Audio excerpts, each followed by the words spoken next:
सबसे पहले तो मैं आपको ये बताऊं कि CV का मतलब है करिकुलम, C का मतलब है करिकुलम और V का मतलब है वाइटे। यानी आपकी जो रेज्यूमे है, US में रेज्यूमे कहते हैं और UK में CV कहते हैं। यानी ये आपकी पहली चीज़ है जो कि आपके प्रोस्पेक्टिव जो एम्प्लॉयर्स हैं उनके पास जाती है, और उसमें बेसिकली आपकी जो है इंफॉर्मेशन होनी चाहिए जो ज़रूरी, गैर ज़रूरी इंफॉर्मेशन नहीं होनी चाहिए। उसमें आपका नाम, आपका कॉन्टैक्ट नंबर, आपकी एजुकेशन, आपका एक्सपीरियंस और आपके कोई रेफरेंसेस हैं तो वो होने चाहिए।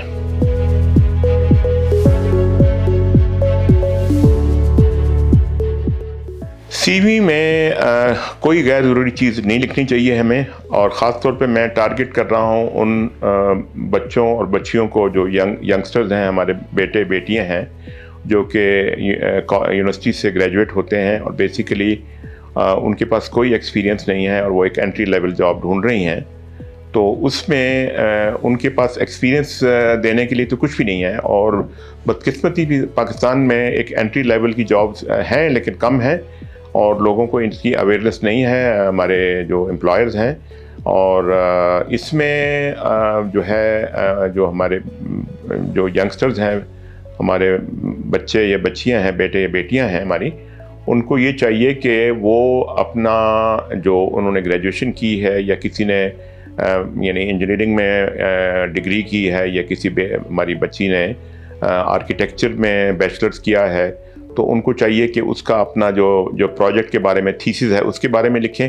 और सबसे इम्पॉर्टेंट चीज़ जो है, जो ज़रूरी चीज़ है, वो अपने सॉफ्ट स्किल्स को वो हाईलाइट करें कि उनमें एनालिटिकल स्किल्स हैं, उनमें लीडरशिप स्किल, लेकिन अपनी तरफ से नहीं लिखना जो उनमें है, क्योंकि वैसे तो आप गूगल में चेक करें तो आपको PCO मिल जाएंगे। नहीं, लीडरशिप स्किल ज़रूरी है, मोटिवेशन स्किल ज़रूरी है, एनालिटिकल स्किल ज़रूरी है, प्रॉब्लम सॉल्विंग स्किल ज़रूरी है। ये चीज़ें बहुत ज़रूरी होती हैं, तो ये रिक्रूटर जो है वो देखना चाहता है।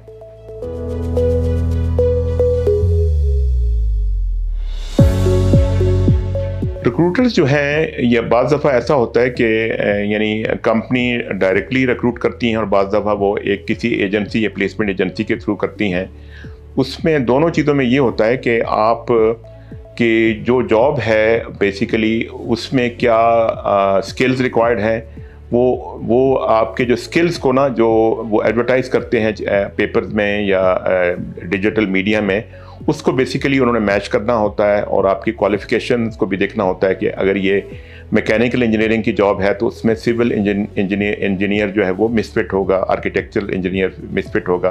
तो आपने ये जॉब डिस्क्रिप्शन है उसको गौर से पढ़ें, और फिर आप जॉब डिस्क्रिप्शन को भी पढ़ें, तो फिर आप जो है वो आप लिखें। और आपने ख़ास तौर पे आपके पास जॉब का एक्सपीरियंस नहीं है तो आपकी जो कॉम्पिटेंसी है, जैसे आपने इलेक्ट्रिकल इंजीनियरिंग की है, मैं एग्जांपल दे रहा हूँ, मिस्टर अली अकबर हैं, एक स्टूडेंट हैं जिन्होंने नस से मैकेनिकल इंजीनियरिंग में किया, तो उसमें इलेक्ट्रिकल इंजीनियर बहुत वास्ट फील्ड है।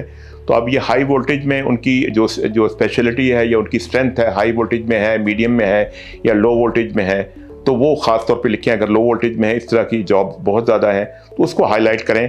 तो बेसिकली आपकी जो कॉम्पिटेंसी है जिसमें आप स्ट्रॉन्ग हैं, उनको भी आप हाईलाइट कर सकते हैं। आपने जो आपका जो पर्टिकुलर सब्जेक्ट है और सॉफ्ट स्किल्स को आप हायर करें तो इंशाल्लाह आप शॉर्टलिस्ट होंगे और आप इंशाल्लाह मतलब सिलेक्शन हो जाएगा आपका।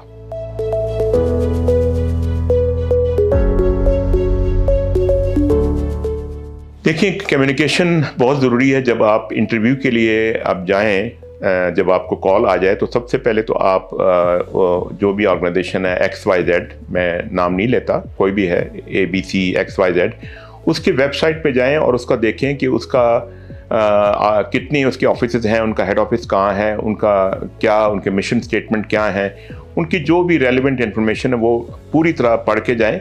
और आप जब बैठे हों, इंटरव्यू के लिए बैठे हों, तो आपने यानी लेग्स को क्रॉस नहीं करना और आपने रिलैक्स मैनर में बैठना है, और आपने अपने गर्दन को टिल्ट लेफ्ट राइट भी नहीं करना, और आपने आई कांटेक्ट रखना है, और आपने बात अपने यानी क्रिस्प मैनर में करनी है। एक ऐसा है जैसे आप बिस्किट खा रहे हो तो एक जो है वो क्रिच करके आवाज़ आती है, यानी वो बिल्कुल वो डब्बे से निकला है और वो फ्रेश है, और एक को आपने छोड़ दिया 3-4 घंटे के लिए तो वो नरम हो जाएगा, वो सॉगी हो जाएगा। तो उसका जो आपके आंसर्स हैं वो क्रिस्प होने चाहिए, और आपने बहुत तेज़ी से बात नहीं करनी, आपने उनकी बात सुननी ही है पहले, रिक्रूटर जो इंटरव्यूअर है, और फिर आपने जवाब देना है। तो ये चीज़ें बहुत ज़रूरी हैं, और अगर आपको समझ में नहीं आता तो आप उनसे पूछ सकते हैं कि sir I did not understand, अगर इंग्लिश में पूछ रहे हैं तो could you please repeat your question. तो आपने बड़े क्लियर मैनर में बात करना है, तो ये बहुत ज़रूरी है।